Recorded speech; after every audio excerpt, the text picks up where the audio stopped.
Assalamualaikum warahmatullahi wabarakatuh.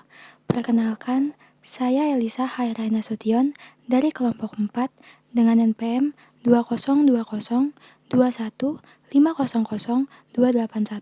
dari kelas R2D. Pada kesempatan kali ini, saya akan membahas mengenai cara artikulasi.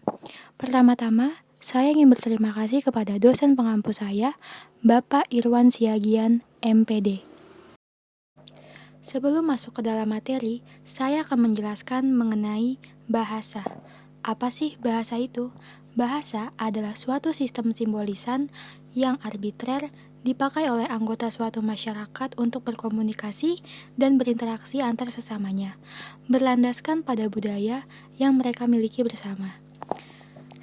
Dari definisi tersebut, dapat kita ketahui salah satu fungsi bahasa adalah untuk berkomunikasi. Dalam berinteraksi dengan orang lain, bahasa sangatlah dibutuhkan untuk mempermudah komunikasi, sehingga mengetahui perkembangan bahasa sangatlah penting. Sebaiknya, orang tua memberi dan meningkatkan perkembangan bahasa pada anak-anaknya sejak dini untuk meningkatkan kemampuan berkomunikasi dan pengucapan anak dengan baik.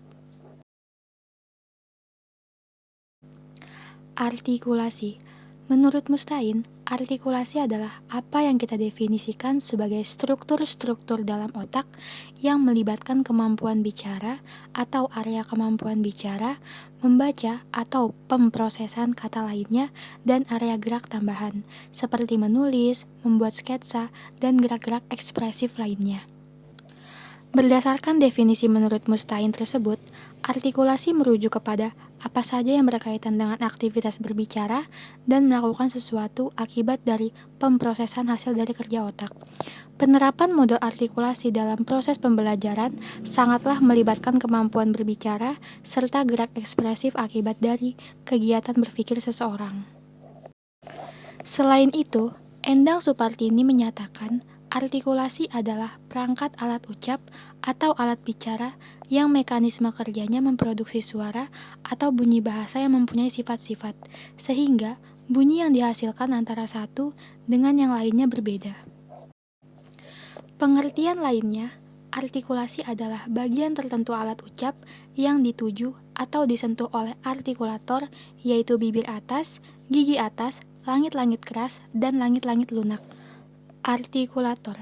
Artikulator adalah alat ucap yang dapat digerakkan dalam berbagai posisi, misalnya bibir bawah, ujung lidah, daun lidah, dan punggung lidah.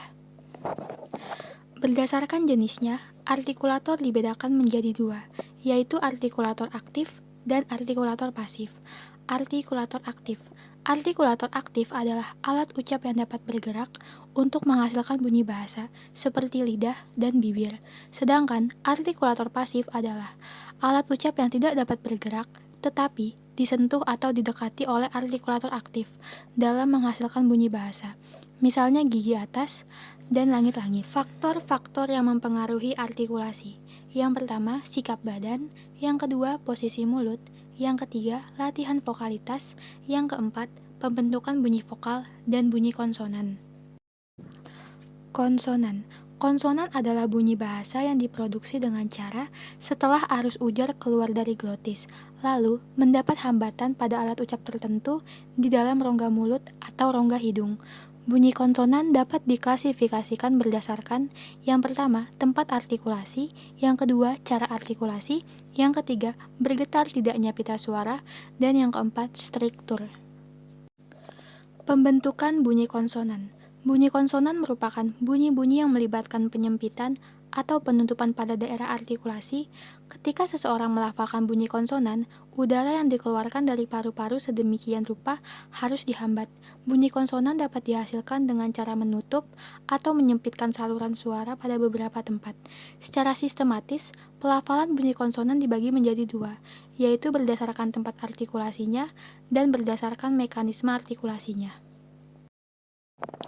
Berdasarkan cara artikulasinya, konsonan terbagi ke dalam 7 kelompok. Yang pertama ada konsonan hambat, contohnya huruf P, B, T, K, D, J, dan G. Yang kedua ada konsonan frikatif, contohnya huruf F, V, S, dan H. Yang ketiga ada konsonan afrikatif, contohnya huruf Z dan huruf C.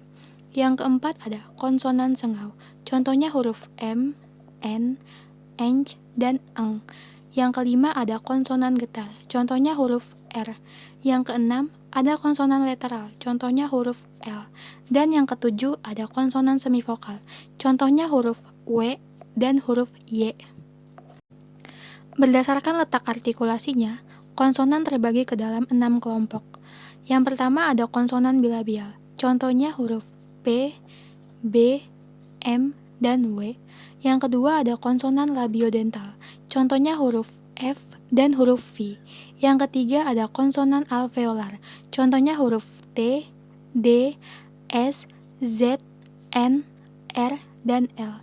Yang keempat ada konsonan palatal, contohnya huruf J, Sh, C, Nya, dan J. Yang kelima ada konsonan velar, contohnya huruf K, G, dan Eng. Dan yang keenam ada konsonan faringal, contohnya huruf H. Pengontrasan bunyi konsonan dalam bahasa Indonesia terletak pada kelompok konsonan berdasarkan posisi pita suara, yakni konsonan bersuara dan tidak bersuara. Ada 11 konsonan bersuara, yakni huruf B, D, J, G, V, M, N, Eng, Eng, R, L. Sedangkan konsonan tak bersuara adalah P, T, K, F, S, Sh, H, Z, C, W, dan J. Ciri-ciri konsonan. Secara umum, bunyi dapat dilihat berdasarkan ada tidaknya penyempitan yang dilakukan oleh alat-alat ucap yang disebabkan oleh arus udara yang melewatinya. Bunyi vokal terjadi ketika tidak adanya penyempitan atau penutupan pada daerah artikulasi. Sementara, bunyi konsonan merupakan bunyi yang melibatkan penyempitan pada daerah-daerah artikulasi. Muklis membagi ciri pada konsonan berdasarkan ciri tempat artikulasinya, ciri cara artikulasinya, dan ciri pembeda tambahan, yang mencakup beberapa bentuk struktur atau penyempitan. Tempat artikulasi. Tempat artikulasi yaitu tempat terjadinya bunyi konsonan atau tempat bertemunya artikulator aktif dan artikulator pasif. Cara artikulasi. Cara artikulasi yaitu bagaimana tindakan atau perlakuan terhadap arus udara yang baru keluar dari glotis dalam menghasilkan bunyi konsonan. Misalnya bunyi P dihasilkan dengan cara mula-mula arus udara dihambat pada kedua belah bibir, lalu tiba-tiba diletupkan dengan keras. Maka bunyi P disebut bunyi hambat atau bunyi letup. Macam-macam artikulasi. Bunyi hambat yaitu bunyi yang dihasilkan ketika saluran suara tertutup sempurna. Udara sepenuhnya terhambat atau tidak keluar baik itu melalui rongga hidung maupun rongga mulut. Contohnya huruf P, B, T, dan D. Yang kedua ada bunyi nasal. Bunyi yang dihasilkan ketika saluran suara ditutup sedemikian rupa, sehingga udara tidak dapat keluar dari rongga mulut, tetapi dikeluarkan melalui rongga hidung. Contohnya N, M, Eng, dan Eng. Yang ketiga ada bunyi frikatif. Bunyi yang dihasilkan dengan menyempitkan saluran suara sedemikian rupa sehingga membentuk aliran udara yang berisik. Contohnya huruf F dan huruf S. Yang keempat, bunyi afrikatif. Bunyi yang dihasilkan dengan cara dihambat kemudian diikuti oleh bunyi frikatif pada tempat artikulasi yang sama. Contohnya huruf C. Yang kelima, bunyi aproksiman. Bunyi yang dihasilkan dengan menyempitkan saluran suara, namun udara masih dapat keluar. Contohnya huruf W dan huruf C. Dan yang keenam, bunyi lateral. Bunyi yang dihasilkan dengan menggerakkan lidah menyentuh langit-langit mulut, tetapi tanpa menyentuh gigi. Contohnya huruf L. Kemudian saya akan menjelaskan mengenai bunyi bahasa. Bunyi bahasa adalah bunyi yang merupakan perwujudan setiap bahasa yang dihasilkan oleh alat ucap manusia yang berperan di dalam bahasa. Dalam pembentukan bunyi bahasa, ada 3 faktor utama, yaitu sumber tenaga, alat ucap penghasil getaran, dan rongga pengubah getaran. Kemudian, saya akan menjelaskan mengenai proses terjadinya bunyi. Proses terjadinya bunyi merupakan proses bagaimanakah bunyi-bunyi dibunyikan, baik itu per segmen bunyi maupun di antara bunyi satu dengan yang lainnya. Proses terjadinya bunyi itu pada hakikatnya adalah melalui 3 sarana utama, yaitu arus udara, pita suara, dan alat ucap. Secara umum, proses melafalkan bunyi terjadi ketika arus udara mengalir dari atau ke paru-paru, sehingga tekanan dari arus udara tersebut mengakibatkan timbulnya getaran. Getaran yang terjadi dalam pita suara yang dibarengi dengan gerakan alat-alat 16 ucap, itulah yang menyebabkan bunyi itu terucap.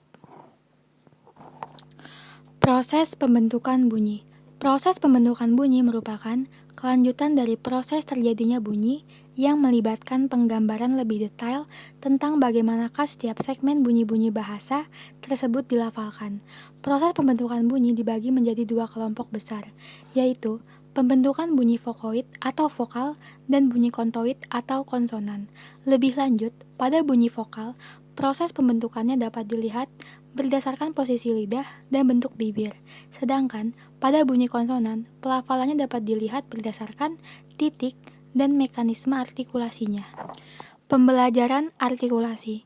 Menurut Huda, pembelajaran artikulasi merupakan model pembelajaran yang menuntut siswa aktif dalam pembelajaran. Pada pembelajaran ini, siswa dibagi ke dalam kelompok-kelompok kecil yang masing-masing anggotanya bertugas mewawancarai teman sekelompoknya tentang materi yang baru dibahas. Skill pemahaman sangat diperlukan dalam model pembelajaran ini. Dengan demikian, model pembelajaran artikulasi ini merupakan sebuah model pembelajaran yang menekankan siswa aktif, karena siswa akan dibagi ke dalam beberapa kelompok kecil secara berpasangan. Satu siswa bertugas untuk mewawancari siswa lainnya secara bergantian, guna untuk mengetahui seberapa paham para siswa mengenai materi yang disampaikan oleh guru. Setelah itu, wakil kelompok akan menyampaikan hasil dari wawancara tersebut. Kesimpulan, artikulasi adalah perangkat alat ucap atau alat bicara yang mekanisme kerjanya memproduksi suara atau bunyi bahasa yang mempunyai sifat-sifat, sehingga bunyi yang dihasilkan antara satu dengan yang lainnya berbeda. Sedangkan cara artikulasi yaitu bagaimana tindakan atau perlakuan terhadap arus udara yang baru keluar dari glotis dalam menghasilkan bunyi konsonan. Pembelajaran artikulasi merupakan model pembelajaran yang menuntut siswa aktif dalam pembelajaran. Pada pembelajaran ini, siswa dibagi ke dalam kelompok-kelompok kecil yang masing-masing anggotanya bertugas mewawancarai teman sekelompoknya tentang materi yang baru dibahas. Skill pemahaman ini sangatlah diperlukan dalam metode pembelajaran.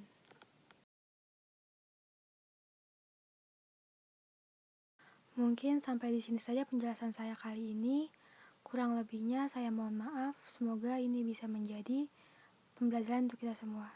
Wassalamualaikum warahmatullahi wabarakatuh. Terima kasih.